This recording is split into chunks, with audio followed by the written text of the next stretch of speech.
ലോകത്ത് എത്രയോ ജയിലുണ്ട്, പക്ഷെ ഇതുപോലൊരു ജയില് ആരും കണ്ടു കാണില്ല. വന്നു പോകുന്ന എല്ലാവരോടും ഉണ്ടിയിൽ കാശിടാൻ പറയും. ഉണ്ടിയിൽ നിറഞ്ഞു കഴിഞ്ഞാൽ വർഷത്തിലൊരിക്കൽ നടക്കുന്ന കണ്ണകിയമ്മൻ ഉത്സവത്തിൽ അയച്ചു കൊടുക്കും.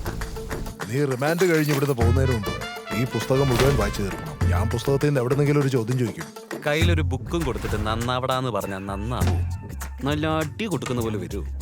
ബാങ്കിൽ പോലും ഈസി ആയിട്ട് മോഷ്ടിക്കാം. പക്ഷേ പോലീസാനിരിക്കുന്ന സ്ഥലത്ത് മോഷ്ടിക്കാൻ നോക്കിയാ അത് അവന്റെ അവസാനത്തെ മോഷണമായിരിക്കും.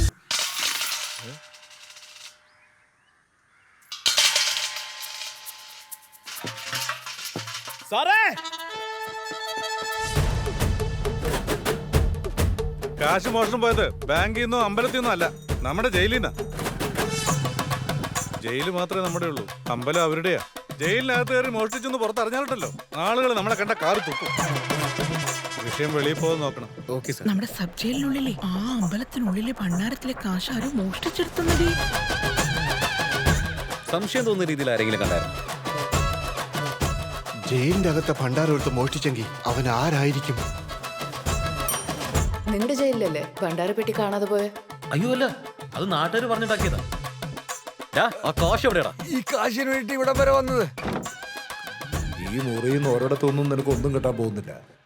എന്റെ പുസ്തകം വായിക്കുന്ന ഒരുത്തിനും മോഷ്ടിക്കില്ല. ഇവൻ ഉറപ്പായിട്ടും നല്ല. ദയവീതൊന്ന് സഹായിക്കും. ഈ ബസ് തന്നെ ആരും എടുത്തത്? നിങ്ങളുടെ ബുക്ക് ഇരുട്ടറയിൽ വായിച്ചതിന് ശേഷം ഭയങ്കര ഫാനായി പോയി സാർ. 2 പ്രാവശ്യം വായിച്ചു ഞാൻ. ആളാരാണെന്ന് കണ്ടുപിടിച്ചു. എത്രയും പെട്ടെന്ന് തന്നെ പിടിക്കും സാർ.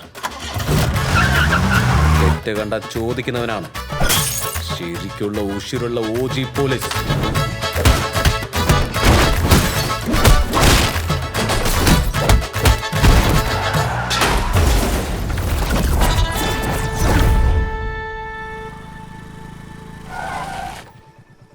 ഇവിടം കിടന്ന വേറെ സ്റ്റേറ്റ് ആടാ.